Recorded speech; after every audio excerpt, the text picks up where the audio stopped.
I think in the past few days you have been hearing about how the grid is transforming itself. So here's the grid as it was in the past. You have generation in one side and it generates enough power to supply demand. Utilities buy power for customers in the wholesale market. And the most visibility they have into a customer was up to their meter. So you could read the consumption.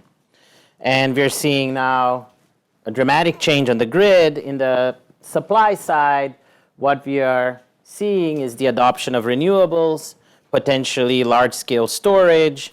And then in the demand side, on the customer side, customers are adopting new technologies like electric vehicles, smart appliances, and self-generation. And all of these technologies, they have one particularity. They are digitally connected to the cloud, which allows the cloud to collect data and send signals back. And today, all of these technologies are optimized in one way or the other individually for each customer.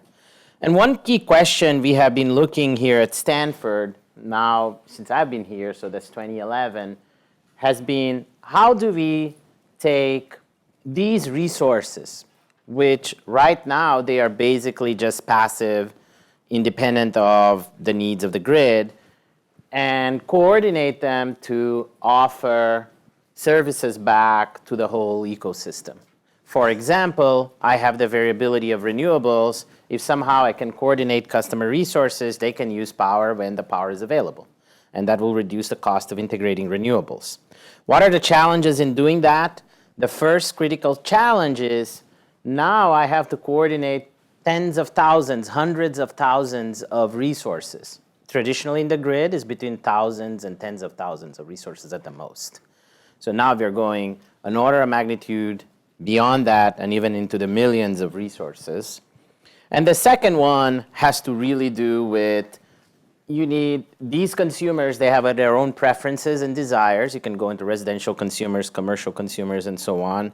So you have to make it attractive and easy for them to engage. Beyond that, you have to understand the rest of the system and how it responds to this. Today, I want to focus a little bit on this coordination issue. And one project we did here, which we talked about yesterday, was really coordinating consumers and in their homes.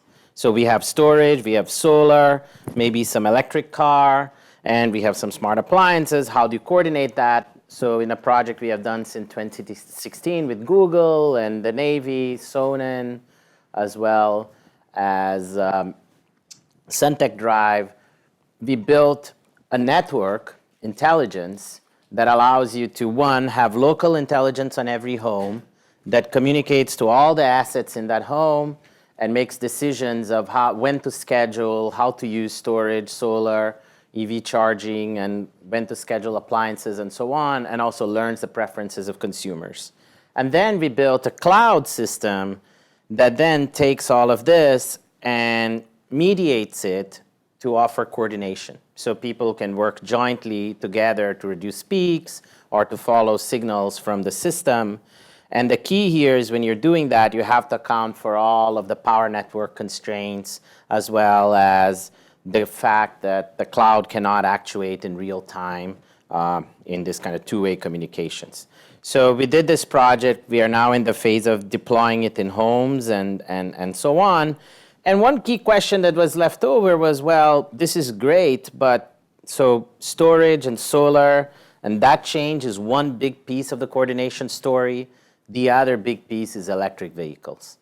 So we started saying, let's look at the electric vehicles and see what's happening there. And we started this program called EV50, which is all about thinking specifically what we need to enable the penetration of electric vehicles to be 50% or more. Because if you think about it, when you don't have too many electric vehicles, the way the grid works today, the way utilities work today, the way charging stations work today, and EV charging is happening, should be okay. But what happens when you have half the cars out there being electric vehicles? If you look at California, to understand kind of the type of impacts, if you look at California, EV adoption is predicted to accelerate. We already have a state mandate of 5 million electric vehicles on the road by 2030. So, and today about 8% of the cars sold here are EVs. Now, what happens with EVs is that they actually impact the grid through the charging. And so there's two major points that need to be made. One is electric vehicles complicate things because it's connecting the transportation network and the electric power network. So before you had one network to manage, now you have to consider two of them. And how do they connect these two? It's really through the type, frequency, timing, and location of charging. And what do I mean by type? Type is really the rate at which you're filling up your car. There's a rate at which you fill your car in the gas station. It takes you about 3 minutes to fill up the tank. In EVs, it's going to change and depend on the type of charger that you have available on location. So you have these levels. Level 1 is 1.4 kilowatts. Level 2 is 8 to 11 kilowatts. And level 3 is beyond 11 kilowatts. If you look at a typical charging profile, it looks like this. You will basically charge at the fastest rate up to 80% of the state of charge of the battery in your car. And then the last 20%, you will do it very slow. This has to do with technology limitations. You have to estimate the capacity of the battery, how much charge you actually have. And because those estimates are not super reliable, you want to go very slow to avoid overcharging. And this is kind of important because whenever you're thinking about, well, how does EVs impact the grid, we are really going to be worried about this initial 80%. That slow charging is going to be easy to deal with because the power and energy is trickling in. So then we said, how does this impact the grid? Well, if you take the numbers for California, in the same CC study, they actually estimated that the impact in terms of the energy demand growth for 5 million vehicles is about 5%. That's not 50% EVs. 50% EVs, the impact will be about 14, 15%. But 5% by 2030, growth in energy, it's something that you can manage. The way the system is designed today, it has dealt with demand growths of about 1 to 2% a year. So you can do planning for the transmission system, for the distribution system, utilities, and so on, and handle this. And this is actually very good news. Demand was expected to decrease due to energy efficiency and so on. And then now, again, expected to increase due to electrification. And EV is adding to that. 5 million doesn't add too much. Maybe if you have 10 or 12 million, which would correspond to 50% EVs, it will add a bit more. But this is manageable. So where is the problem with EV charging? That's the question. And if you look at what has been happening in the last year, really, is we are starting to see a very quick growth on the speed of charging, on the rates of those fast chargers. So once upon a time, Tesla had their 125 kilowatt charger, which would charge their car in 38 minutes, that 80%. Then that evolved to 19 minutes. So they have a 250 kilowatt charger. So there's this company, startup called EVgo. The CEO is Kathy Zoy, who used to teach here at Stanford. Her EV charging station startup offers chargers that do 350 kilowatts. Last year, by the end of the year, and I think now they have even demonstrated it, Porsche has claimed that for their electric car, they're going to have a charger at 750 kilowatts.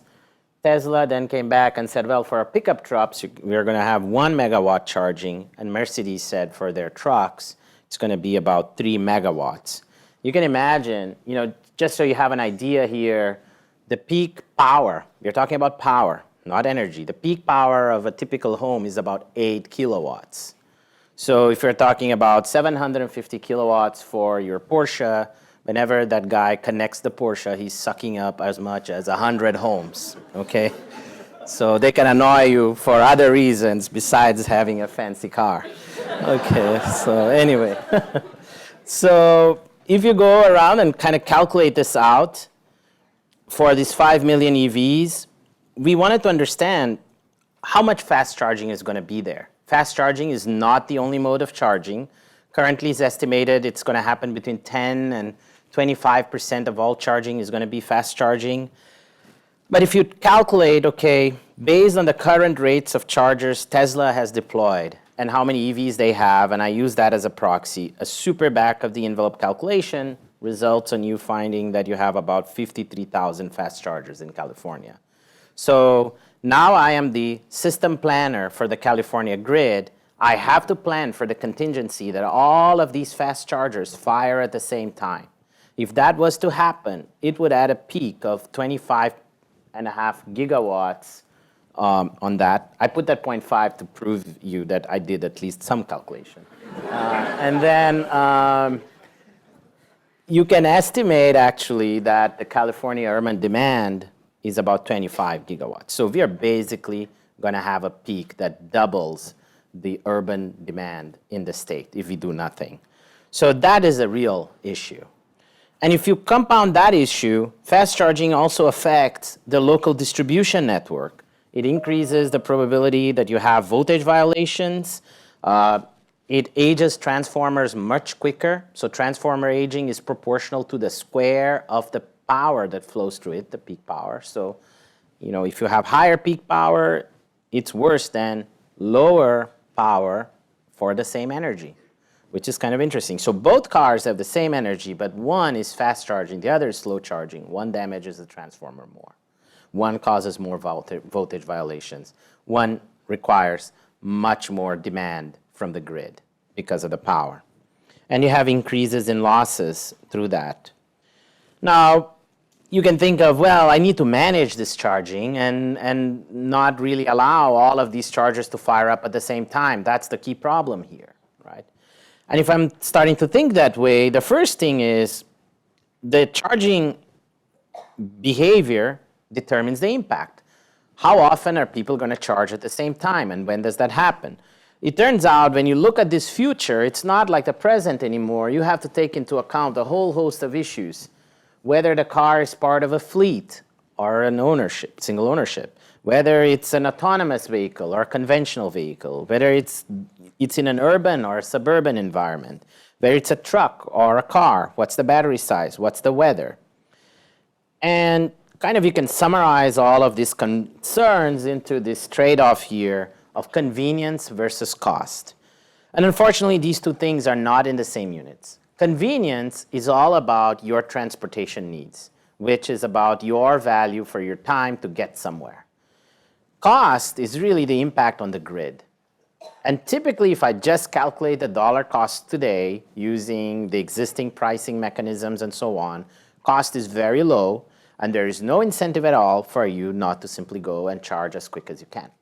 That's the reality. The second thing is, now if I want to do coordination at scale, because I was doing coordination at scale for homes, we create an architecture that can do that. We're deploying it and seeing it works. It shouldn't be so hard for charging. But now you look at it, and there is various problems. The first one, I think, is when I'm doing the coordination, like before, I need to know the network, the power network, and all of its constraints. Now, there are ways around it. We have discovered ways around it previously, and we are improving them and so on. But if you did not have a way around it, it means every charger that you have has to have enough intelligence to understand the whole power network. You can imagine what nonsense that would be. Right? Then the second one is all of these different players have different incentives. Who are the players? There is the owner of the vehicle. There is the auto manufacturer who wants that car to be charged as quick as possible. There is the company that makes the charging equipment, and then the charging network operator. They want to service as many cars as they can, but they want to keep costs at a reasonable level. Then there is the equipment vendors for the grid, and the grid utility who's looking at a transformer and saying, well, every time you're doing this fast charging, it's really messing up with my whole system. And so all of these different players have different incentives. One wants to take care of the network, the other wants to take care of his time, the other wants to profit from the charging, and so on and so forth. And right now, there is no alignment between these incentives. And aligning incentives is not just about money, it's also about information, it's also about capturing people's attention and so on. So it's not an easy job. The third one, and this is kind of also important, is the fluctuations that all this charging is going to cause is of a different nature than what you had in the past. Existing fluctuations in the grid, including due to renewables and solar, are nice, smooth, stochastic processes. That translates into a certain nature of algorithms and the way you operate and manage the whole system. Fast charging is much more like bursty traffic. You have these sudden bursts and spikes. They are not the smooth stochastic process that you're predicting. That in itself has to be taken into account when you're managing. So these dramatic demand fluctuations. And the last one is, if you ask anybody in this industry, they're going to tell you there is so many standards, everything is being standardized. But it turns out it's actually massive, the number of standards. There's overlapping standards, there's conflicting standards, and so on and so forth. There's people who implement standards and they don't follow them. And there's all kinds of issues. So when you're trying to coordinate, when you're not coordinating, that's not important. You just need the charger to put electricity into your car. When you're trying to coordinate, that becomes critical, okay? So this is hard. So we said, let's look outside of this domain and see if there's other places where they faced similar problems and see if we can learn some lessons from there and bring them here. And so we went to the computer science department and we found Guru Parulkar. He's a faculty who with Nick McEwen, they had looked into networking. And what were the problems they had there? So if you look at the internet, the networking, that whole technology evolved. So originally, you have these bit pipes, the network links and switches and so on that sent information.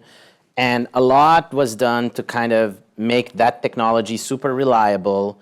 And companies like AT&T and so on really focused on making those pipes work well, and also making adaptations and owning those pipes and charging you for accessing those pipes, much like the utility does with the network today, or the transmission system is for the grid.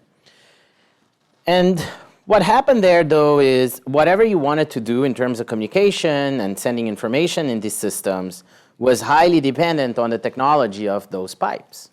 And so you were super dependent on these utilities. Then came the internet. What is in networking technology, and particularly TCP/IP and protocols like that?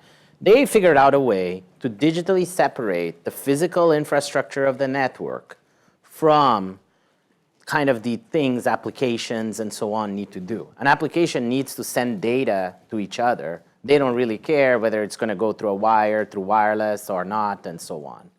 And as you do that, through this separation, you create what's called a network overlay, and these overlays give rise to a host of services like Google, AOL, and so on, and they allow you to isolate yourself from all the ground reality of these network pipes. So the idea of a network overlay is really that. So I have my original technology, I create some kind of software, I create this digital overlay, and now I don't have to worry about how switches and routers, what they do, how they work, and I can really focus on applications. And what Nick and Guru did, they took this virtualization even one step further and said, we can even represent routers and switches as software, and we can modify how they work through computer programs. And so I'm not even worried about specifically whose equipment that is, and so on and so forth. So I have literally created a flexible system of pipes digitally, okay? So what are some of the benefits of creating things like this? You can overcome technology mismatch. So you saw that whole host of technologies that were there for electric vehicles. You could now not worry so much about the details of each individual piece if you had this digital overlay. The second one, which is very important for networks, is its independence of the topology. So the end nodes that are trying to communicate don't need to know anything about the network. The third one, which is super powerful, just to keep it short here, I would say is multi-tenancy. That means different people can build different services on the same network and share it.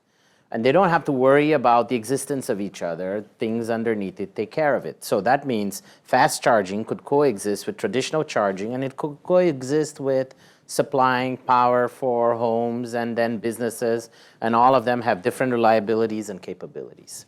That's kind of the idea.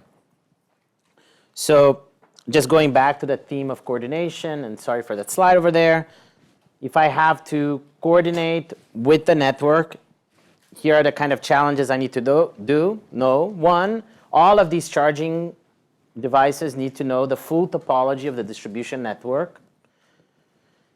All the parties that participate in this cooperation, if I just do traditional coordination, they have to accept some form of centralized control, which means different companies have different chargers and different goals. They have to follow the same central rule.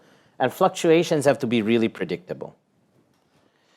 But if you now create something like a virtual overlay, the idea is now chargers can communicate with this virtualized entity and be independent of the topology. So they access it through a gateway that says, you know what, here is the one or two pieces of information you need to use whenever you want to optimize your charging in whatever way you desire, but you don't depend on knowing the network yourself. And the second thing is now I can start to think about routing power and so on. The only thing that's missing here is how do we absorb the fluctuations of fast charging? If you look at that problem, well, to absorb fluctuations, you need a buffer. Buffer is storage. What type of storage should I use? Interestingly enough, electric batteries, so battery cells, are the perfect buffer for the demand of fast charging. They have the right type of response. If you have 50% EVs out there, you're going to have their cost be really low. And, for example, when there's 30 to 40% degradation on the battery pack, they cannot be used for cars anymore.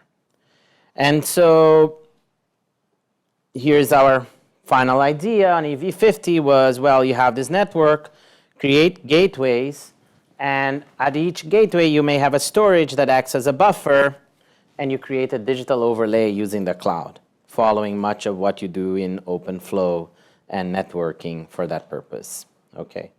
And so where we are in this project is we are starting to build that. And in parallel to building that, we have to do several other pieces. One is, what is this algorithm that's going to enable that overlay to work well? So that's coordination. So it's a mixture of optimization and thinking about how things should happen. Second is, we don't want to have input about the network from utilities and so on. It's way too complicated, and they may not have that information. So how do we learn that from data? Third, how do we design these storage buffers? Fourth, we need to determine where and how this fast charging will happen in the future. We don't have that information, so that when we design the overlay, we can tune all its parameters. And then we have some really cool use cases. So working with other faculty, we're looking into how do we sync autonomous EV fleet charging with the grid. And the real question here is, using the network overlay, you can do the following thing. Professor Marco Pavone took this problem, and he needs about 1 billion variables to model transportation network and power network and co-optimize it for this problem. But with the overlay, he can reduce it to 1 million or less variables. So because you don't have to worry about the power network, it's virtualized. And finally, economics. And so here at Stanford now, we are building a test bed for it. And I had a little kind of teaser of the kind of things that happen. Maybe you can see there on the left, traditional battery storage. So this is in SLAC. We have a charger, a battery storage, and the solar. And we did a little calculation and simulation to show what would happen. If I use the battery to optimize my cost in the traditional thinking, when you have fast charging, that's what's happening. So the net load just spikes crazily. And now when you use this kind of idea as a network overlay, here's what's going to happen. You can see how your battery is behaving. In this case, it's pretty extreme. The battery does very little, but it mostly reserves itself as a buffer so that when those fast charging events happen, they discharge together with that, protecting the network, reducing the cost, and so on. Okay, so One last pitch on this, then I have 5 minutes or 3 minutes to talk about the second part. We have a new class this quarter, Professor Abbas El-Gamal and myself, which is a soup to nuts on battery systems. We have invited experts from academia and industry to talk about all the different topics. This is very unique. It's not going to be offered later on.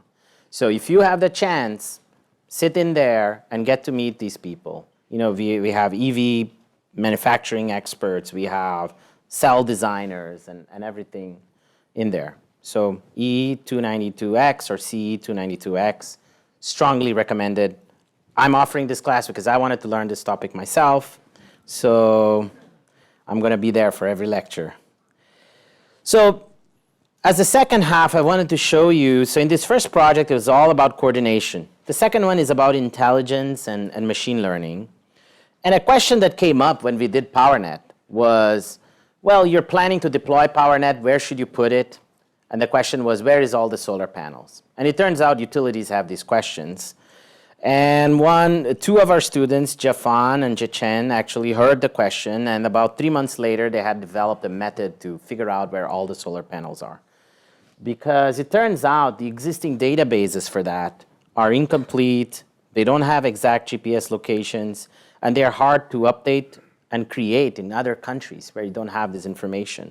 So what did we do? If you look at Google Maps, you can actually see the solar panels through the satellite imagery.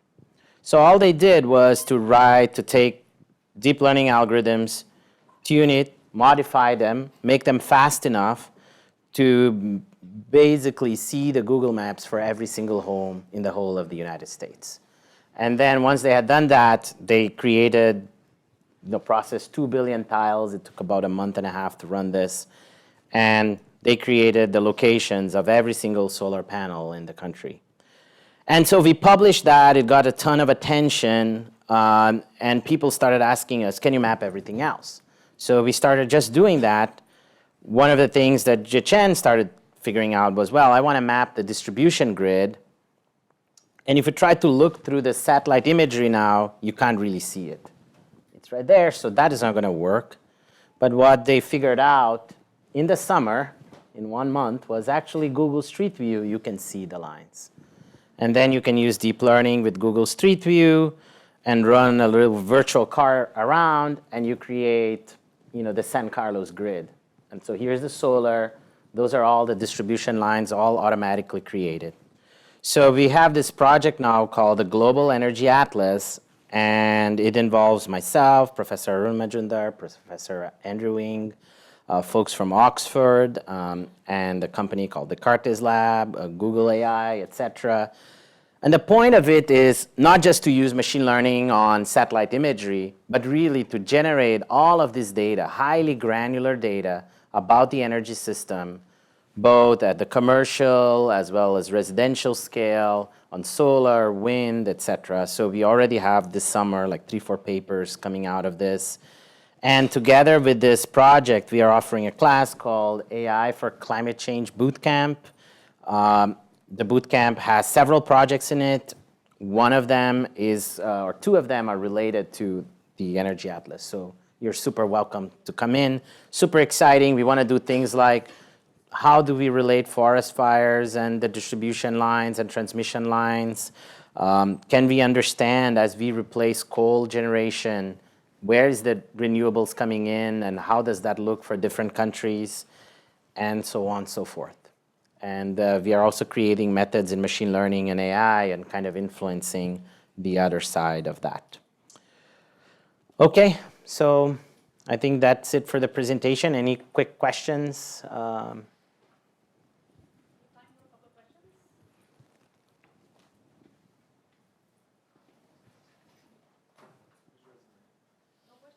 Okay. Thank you. You're welcome.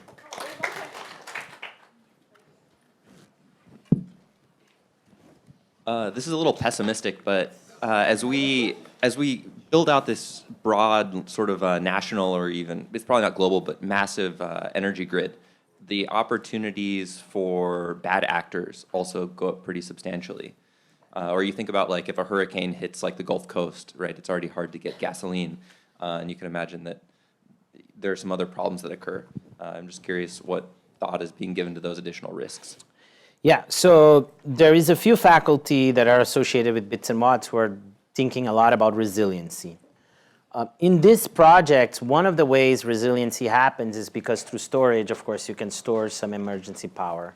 We are right now in the process of bidding for a new project that we were actually asked to participate in this bidding, which is all about how can storage and solar be utilized in Army and Navy bases and so on, exactly for resiliency purposes, and how can you make them safe and reliable from cyber attacks and things like that. And our take on that is you can't avoid those attacks. So what you want to do is whatever algorithms you create to manage the power flows should be robust to uncertainty on how the devices respond to your requests and so on. And that's kind of a completely open area in terms of algorithms, et cetera. So tons of things to do there. Yeah. Okay. You're welcome.